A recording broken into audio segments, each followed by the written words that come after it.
Hi, it's chapter 13 of The Adventures of the Wishing Chair. I hope you're enjoying the story so far, and we will begin chapter 13. It's called The Polite Goblin. The next time the chair grew its wings again, the pixie looked at it sternly. "Last time you were so badly behaved," he said. "If you want to come this time, you've got to behave yourself. If not, I'll sell you to the Jumble Man and you won't like that." The chair flapped its wings and Chinky grinned at the others. "I'm sure that will make it behave this time," he said. "I wouldn't like to be given to the Jumble Man. Oh, come on, let's go." They all got in the chair and it rose very slowly and flew out of the door, taking care not to jerk or jolt the children at all. It flew so very slowly and carefully that the children and the pixie got quite impatient. "Oh, now you're just being so silly," said the pixie. "Do fly properly, you're hardly even moving." So then the chair flew faster. It flew very high and the children could hardly see the houses. They even flew above the clouds, and suddenly, to the children's great astonishment, they saw a big castle built on a cloud. "Look," said Peter, "a castle on a cloud. Who did you think lives there?" "Oh, I don't know," said Chinky. "I hope it's someone nice. Oh, I really don't want to meet a giant this morning." The chair flew to the castle. There was a big front door standing open. The chair flew inside. "Oh, goodness," said Molly. "This isn't very polite. We should have knocked. We shouldn't just fly in." The chair came to rest in a big kitchen. A small goblin with pointed ears, green eyes and bony legs and arms was sitting in the chair, reading a paper. When the wishing chair flew in, and the children and the pixie saw, they jumped up in astonishment. The children and pixie got out of the chair. "Good morning," said Chinky. "I'm so sorry to come in like this, but our chair, he doesn't really knock." "I'm so sorry." The goblin bowed politely. "It doesn't matter at all," he said. "Oh, what a marvellous chair you have, and how pleased I am to see you. Please sit down and let me give you some lemonade." They all sat down on stools. The goblin rushed to a cupboard and brought out a big jug of lemonade. "It's so nice to see such pleasant visitors," said the goblin, putting a glass of lemonade beside each person. "Will you have some biscuits?" "Thank you," said the children. They felt that it was really kind of the goblin to welcome them, but they didn't like him at all. He seemed much too polite. "Another glass of lemonade?" asked the goblin, taking Pixie's empty glass. "Oh, do, it's a pleasure." "Another biscuit? I make them myself, but only for special visitors." But we aren't very special," said Peter, thinking that the goblin was a bit silly to say things like this and maybe he was up to something. "Oh yes, you are very special," said the goblin, smiling at them all.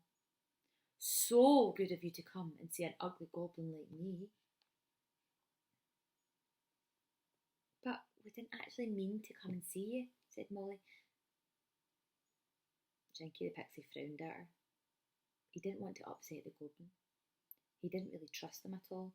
In fact, they all wanted to get away as soon as they could, but still be nice. "Well, it is so kind of you to welcome us in like this," said Pixie, "but we really must go." "Goodbye and thank you," said the polite goblin. He shook hands with them all and bowed very low. They all turned to go to the wishing chair. But then they had the most terrible shock. The wishing chair was not there. It was gone. "Oh no, where's the wishing chair?" shouted Chinky. Goblin, where's our chair? Oh, Pixie, how should I know? Said the Goblin. Haven't I been looking after you every minute? It must have flown away when we were not looking at it. Well, it's funny if it has. We should have seen it, or at least the wind. We would have felt when the wings flapped away. I don't believe you, Goblin. You must have done something with it. Maybe you've taken it away. Please tell me quick. You'd better be careful, Pixie. How are you going to get away from my castle without a wishing chair? I live here by myself in the clouds. Be careful, Chinky, said Peter. Let's not make him angry. Goodness knows how we'd escape if he didn't help us. Molly looked a bit frightened too. The little goblin smiled at her politely, but he was still being really nice and said, "Don't be afraid, pretty little girl. You are honoured guests for as long as you would like to stay with me in my castle." "But we don't want to stay with you," said Chinky. "We want our wishing chair. What have you done with it?" But he couldn't get an answer from the polite goblin. It was most tiresome. What in the world were they going to do? The pixie was beginning to lose his temper. He rushed at the goblin. He was going to catch him, to ask him, but the goblin looked a bit scared. He turned to run and sped out of the kitchen into the hall. The pixie ran after him. Molly and Peter looked at each other. "Pixie's going to get us into big trouble," said Molly. "He really is a silly Billy. If he makes the goblin angry, he's not going to help us get away.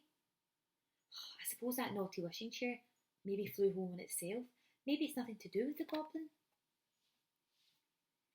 "I think the chair did fly away itself," said Peter. I know I would see it moving." The goblin came running into the room, followed by the pixie. "Catch him! Catch him!" cried Chinky. Peter did try to, but the goblin was a bit like an eel. He was so slippery.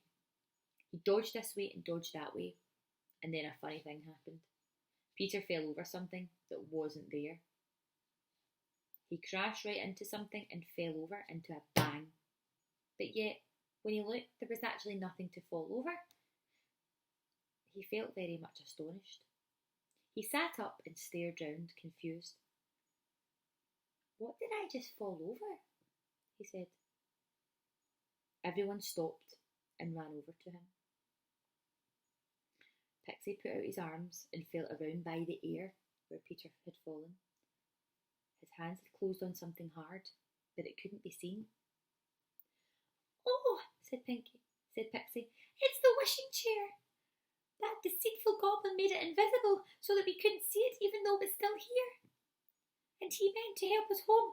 Oh, thank goodness, our wishing chair." "So it hadn't flown away," said Molly, running over, feeling it. "Oh, goody goody, we can get in it and go home, even if we can't see what we're sitting on. Come on, Peter, let's go and fly off before the nasty goblin does any more spells." They all sat in the chair they couldn't see, but they knew it was there. "Home, home," cried Chinky. Then the invisible chair rose in the air and flew out of the door. The goblin ran to the door and waved. "So pleased to have seen you," he said. "Oh, I think he was nasty," cried Chinky. "My goodness, we nearly lost our chair. Now we've got to find a way of making it visible again so that we can see it. It's no fun having a chair not knowing where it is. I don't feel like I'm sitting on anything. Oh, I'd like to see our chair." They flew home and they got out of the chair and looked at one another. "We do have some amount of adventures, don't we?" said Peter, with a big grin on his face. And that is the end of that chapter. So, that was a little bit of a different chapter because it was called The Polite Goblin, and polite is a positive word, means someone's got manners and someone's really nice, and the goblin seemed nice, but Pixie and the children weren't too sure. They didn't really think the Goblin was a very nice person. They thought the Goblin put the magic spell on the chair. But we do know that the chair had been a bit tricky. So what do you think? Do you think that the Goblin put the magic spell on the chair? Or do you think it was a magic chair playing tricks on the children again? Because the Goblin was lovely, was really, really nice, so maybe he wasn't wicked. What do you think? You can let me know, okay? And I will see you for the next chapter.